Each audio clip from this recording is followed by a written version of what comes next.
Salut Alex, comment ça va? Salut, ça va, ça va. Ça va bien? Ça fait longtemps qu'on n'a pas trop entendu parler de toi en France, dans les compétitions qui se tiennent en France, dans la communauté du speedcubing. Tu vas nous expliquer pourquoi. T'étais pas en France, si tu peux revenir juste rapidement là-dessus. Ouais, du coup, après le championnat du monde à Melbourne, je suis parti directement en Estonie en semestre d'Erasmus, semestre d'échange pour les études. Donc je suis revenu au mois de février, donc pas de compétition en France. J'ai fait une ou deux compètes en Estonie, mais le cube était un peu laissé de côté, quoi. Et du coup, si je comprends bien, maintenant t'es pas revenu chez toi dans ta région où t'étudiais à Annecy, t'es sur Paris pendant 6 mois. Ouais, région parisienne, ouais. Voilà, donc on en reparlera plus tard, mais tu vas aussi être là dans quelques jours à Rouen, ta première compète de rentrée. Ouais, du coup, française. je vais en profiter pour faire les compètes du coin, me remettre un peu dedans. D'accord, donc voilà, ça sera ton grand retour dans la compétition en France. Verra. Ça, on va en parler après, mais on va faire un petit retour en arrière. Donc il faut quand même rappeler que tu es 5 fois champion de France de Rubik's Cube, donc le 3x3 classique. Et après, tu as moult titres de champion de France du 2x2 au 5x5. Et un titre de champion d'Europe aussi, c'est quand même à signaler. C'était où? Rappelle-nous, c'était 2016?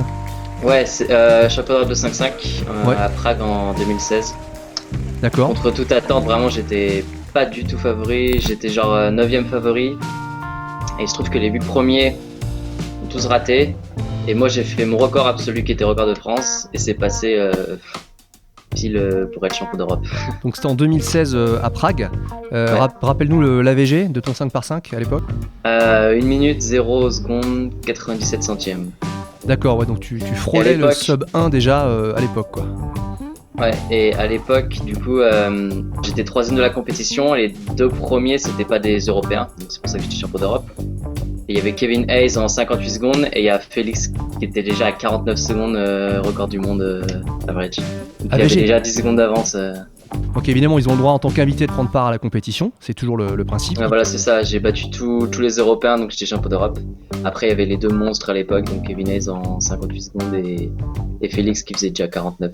Ça, c'est un peu, voilà, c'est quand même le plus gros titre que tu as eu, évidemment, au niveau continental. Ouais. Mais quand même, Sûr. 5 fois champion de France de Rubik's Cube, en 7 ans, c'est ça? Tu fais 5 fois champion de France?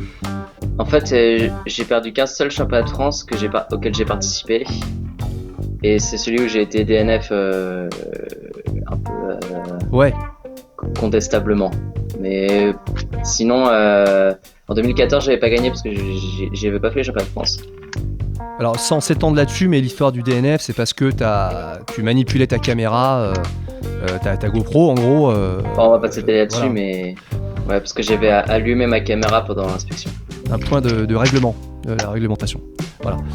Bon, écoute, voilà, en tout cas, voilà, ça t'a pas empêché de redevenir champion de France du coup en 2019. Les autres championnats de France, je les avais gagnés avec une marge, pas une bonne marge. Et là, depuis l'année dernière, justement, c'était extrêmement serré. Entre les 4 premiers, au final, il y a eu que 30 centièmes d'écart. Et même pendant la finale, entre moi et Juliette, les 2 derniers à passer, on savait vraiment pas qui allait finir devant l'autre ou qui allait même peut-être être champion. Tout était jouable et Juliette était première jusqu'au dernier solve et j'ai repris la première place sur le tout dernier solve pour 9 centièmes. 9 centièmes, ouais, incroyable. Après, c'est vachement intéressant pour tout le monde que la compétition soit plus dense aussi aujourd'hui. Bien sûr. Juliette, depuis des années, elle monte en force dans plusieurs événements, surtout le OH évidemment, mais au 3x3 aussi, elle devient quand même très très forte, c'est le moins qu'on puisse dire. Elle a fait quand même record d'Europe. 4,44, ouais. 4,44, voilà. Donc elle devient aussi forcément une concurrente sérieuse, quoi. Mais avant de parler des futurs championnats de France, la première fois que tu prends l'AVG, le record de France AVG au 3x3, c'est en 2013 avec une AVG de 8,72. En décembre. Décembre, donc fin 2013. Donc ça veut dire que là, et t'as plus jamais lâché cet AVG depuis. Donc t'es vraiment le plus rapide. Au 3x3, on peut le dire, en France depuis plus de 6 ans, j'ai calculé, ça fait quasiment 2300 jours. Personne n'a réussi à être devant toi en record de France AVG 3x3. Voilà. Bon, je sais que t'es modeste, mais il fallait quand même le préciser, c'est quand même une donnée absolument hallucinante. Ouais, ça veut dire qu'il y a une petite histoire là-dessus. En 2018, j'ai failli la perdre cette average. Donc c'était une compétition à Bourges en juin. Et au deuxième tour, Juliette a battu le record de France du moment. Ouais. Donc je crois que c'était 7,37. Elle avait fait 7,18 de moyenne au deuxième tour. En fait, un record de France est comptabilisé à la fin d'une journée. Et du coup, comme c'était le deuxième tour de 3x3, il restait un dernier tour de 3x3. Et si je voulais pas perdre la moyenne, il fallait que je fasse mieux que ce record en finale. Et j'ai fait 6,89 en finale. Donc c'était extrêmement chaud. J'ai failli perdre le record ce jour-là, mais du coup pour un round, c'est pas comptabilisé, donc je l'ai jamais perdu. Excuse-moi, j'ai dû choper le coronavirus aujourd'hui, je bossais avec des collègues italiens. Voilà, ça confirme aussi ce qu'on disait. Juliette, elle monte en puissance, là, sur le 3x3 en tout cas, elle te talonne. Bon, elle a pris le single, mais sur la VG en tout cas, elle te talonne. 5 fois champion de France, détenteur de la VG voilà, depuis plus de 6 ans maintenant, et champion d'Europe du 5x5.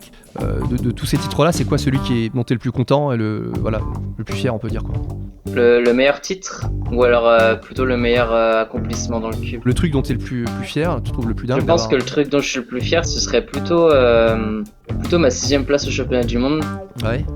À domicile, parce qu'il y avait justement tous les meilleurs mondiaux. Et déjà, de me qualifier en finale, j'étais content, mais du coup, faire 6ème mondial, c'était... Là, tu te dis qu'il y a que 5 personnes qui ont fait mieux que toi dans le monde.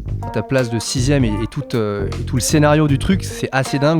Tu te qualifies 12ème sur 12, aux alentours de un gros 7. Tu sortais en AVG qui te permet de te qualifier. 7,79, donc tu te qualifies et après, là, tu nous as sorti le grand jeu sur les 5 sols de la finale, avec ce 5,90 hallucinant. Ouais, c'était un super souvenir pour nous aussi qui étions là-bas comme spectateurs pour filmer. Je suis rentré dans la chambre d'appel avant la finale et t'étais là assis et entouré de Max Park, Félix Zendex et il y avait Mats Valk évidemment. Enfin voilà, que des grands noms du cube en fait. Et toi t'étais là avec eux.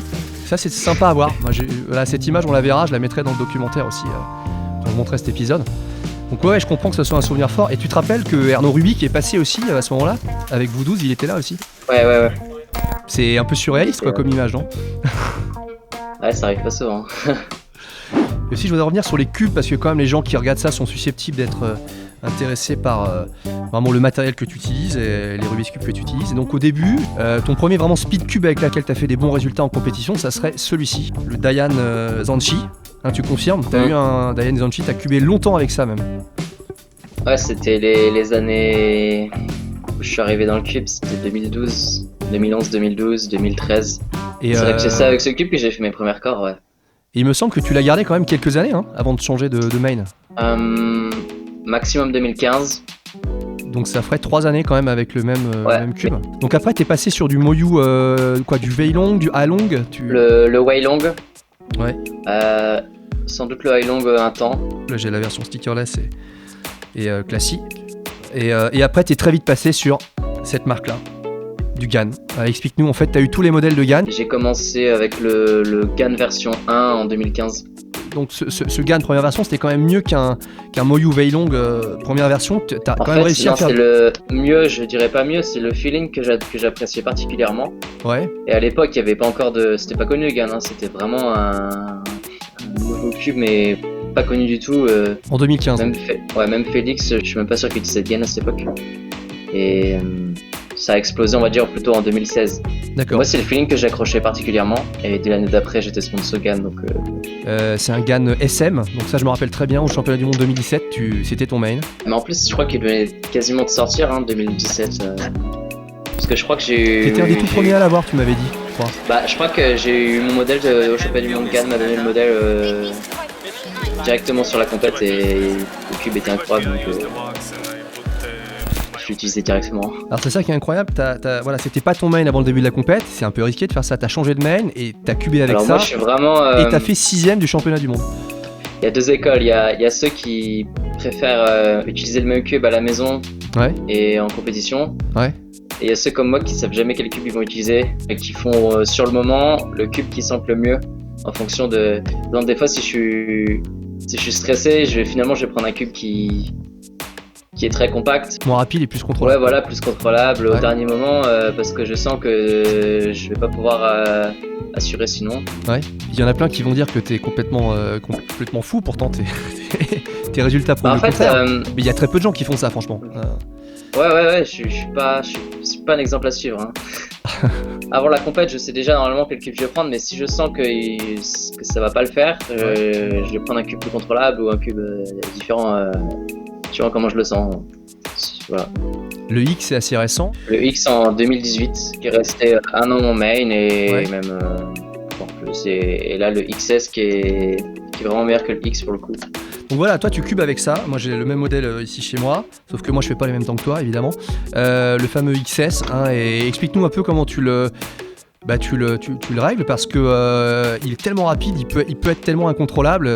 Voilà, il est très léger. Donc explique-nous comment tu gères ça. Le XS c'est mon nouveau main. Ce qui choque quand il arrive, c'est qu'il est vraiment extrêmement rapide et assez incontrôlable. Donc ce qu'il faut c'est resserrer. Mais en fait, il y a un nouveau système de tension. Et l'avantage c'est que il y a encore beaucoup plus de configurations possibles, donc on trouve forcément une qui est adaptée pour nous. Ouais, un réglage qui te convient. Ouais, voilà, c'est ça. Donc là en l'occurrence, moi je vais l'ouvrir de mon côté aussi à l'intérieur. À ce niveau-là, tu resserres carrément toi. Alors moi j'ai mis le décalage 3 pour la pièce bleue. Ouais. Et pour la force du ressort, j'ai mis 3 ou 4 aussi. D'accord, donc tu t'es mis vraiment à des niveaux de tension qui fait importants. assez serré, mais c'est pas le plus serré. Hein. Mais c'est assez pour être parfaitement contrôlable. Mais c'est-à-dire qu'en plus, le problème, c'est que, et ça c'est unique depuis que ce cube existe, c'est que ce cube-là est vraiment plus léger, en tout cas que tous les précédents GAN, et donc ça en fait aussi un cube plus incontrôlable. Et du coup, les aimants, tu les as réglés au maximum à l'extérieur, j'imagine. Mais de toute façon, je mets tout le temps les aimants maximum parce que. Hein, donc les aimants, on est d'accord, au maximum, c'est ouais, à l'extérieur. Ça joue juste sur le décalage en fait entre l'aimant de l'arête et du point. Et plus tu avances l'aimant vers l'intérieur, moins c'est aligné, donc moins l'aimantation est forte. En fait. D'accord. En fait, c'est un cube tout récent, hein. Tu l'as depuis 9 ans, tu l'as depuis qu'il existe, ça fait juste quelques mois en fait, hein, 3-4 mois.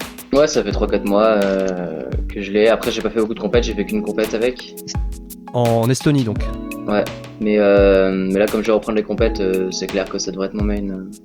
Alors, tu me disais que tu n'avais pas beaucoup pratiqué, enfin voilà, tu étais là-bas pour les études en Estonie, après tu avais la vie d'étudiant normal, les sorties, etc. Explique-nous, donc tu n'as pas beaucoup cubé depuis 6 mois, clairement. Non, oui, j'ai un peu mis le cube de côté, c'était plus mon... Après, ça fait longtemps que je m'entraîne plus énormément à la maison. Je m'entraîne surtout dans les compètes, genre les championnats de France, les championnats d'Europe. Mais c'est vrai que je pratique plus tous les soirs comme j'ai pu le faire au début. Donc tu n'es plus un cubeur assidu depuis, si je comprends bien, même depuis plusieurs années en fait. Tu fonctionnes comme ça par intermittence. Il y a des moments où tu pratiques pas et des moments où tu pratiques. Ouais.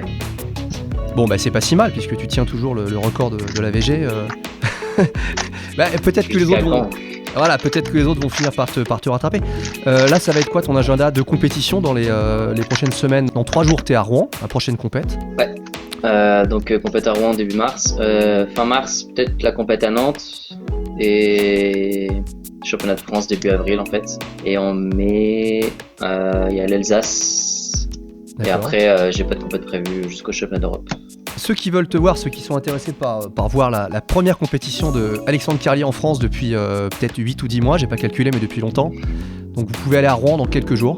Enfin là, le samedi qui arrive. C'est une petite compète sur une journée. Il y a quand même Alex. Il y a Juliette Sébastien. J'ai pas raté, ouais. Il y a Sébastien Veiller, il y a John Backwell, enfin il y a du beau monde. Ça fait un beau plateau déjà pour une compète de 50. Je peux louper le podium, hein. Je peux largement louper le podium. Hein.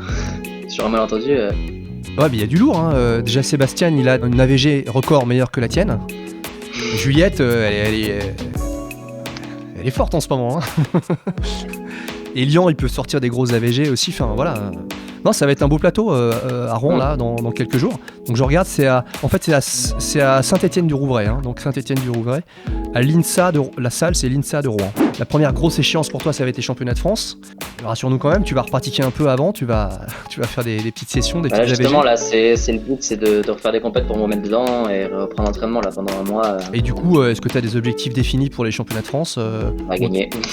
Voilà, donc c'est officiel, Alexandre Carlier a pour objectif. Non, c'est normal. Ce serait étonnant que ce soit pas un objectif quand même. Bien sûr, non, mais t'as passé 6 mois à l'étranger, tu cubais très peu, enfin. Ouais, mais finalement, on peut se poser la question, quoi. Comme un peu toutes les années qui passent, qui se ressemblent. Je cube pas beaucoup pendant une période et après je reprends et je récupère mon niveau en fait. Enfin, je m'améliore pas forcément beaucoup, donc c'est. Évidemment, tu iras aux Pays-Bas défier Mats Valk pour les championnats d'Europe cet été. Et enfin Mats Valk et les autres, hein. Oui, je dis ça parce que ça va être le local de l'étape, quoi. Mais en juillet, ouais. Du coup,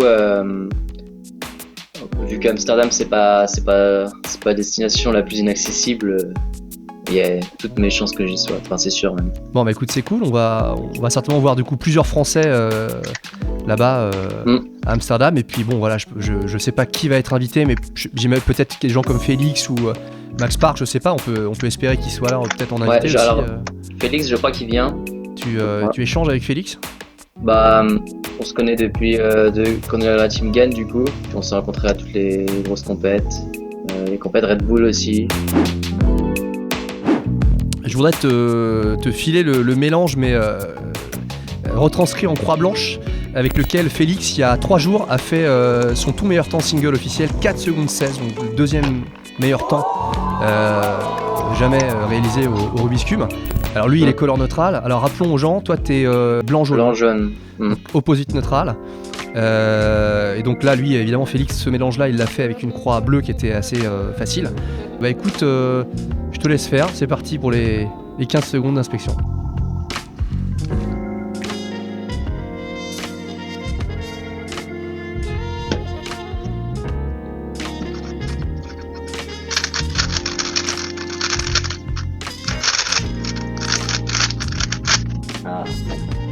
Ça tournait pas mal de ce que je voyais. Alors, combien t'as fait? Raconte-nous. Ouais, 7,24. 7,24, d'accord. Bon.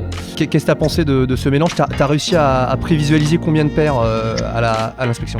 Du coup, il y avait une free pair évidente. En fait, j'avais 2 paires. Ouais. Et je suivais la 3e. Mais j'ai lock-up, enfin j'ai raté la LL en gros. C'était juste le petit clin d'œil pour la fin. Écoute, voilà, donc merci beaucoup Alex, c'était cool de faire ce petit retour sur ta carrière de speedcuber et puis de parler de ton actualité. Donc je rappelle, hein, pour les gens qui veulent te voir là dans les 2-3 jours qui viennent, c'est à Rouen, le Rouen Open 2020, en compagnie d'autres speedcubers éminents, si je puis dire. Voilà. Bah écoute, je te dis à très vite Alex, merci. Ouais, bah très vite, peut-être on se recroisera sur les compétitions aux alentours de Paris du coup. Certainement, à Rouen peut-être même d'ailleurs. À très vite. Ok. Ciao. Salut.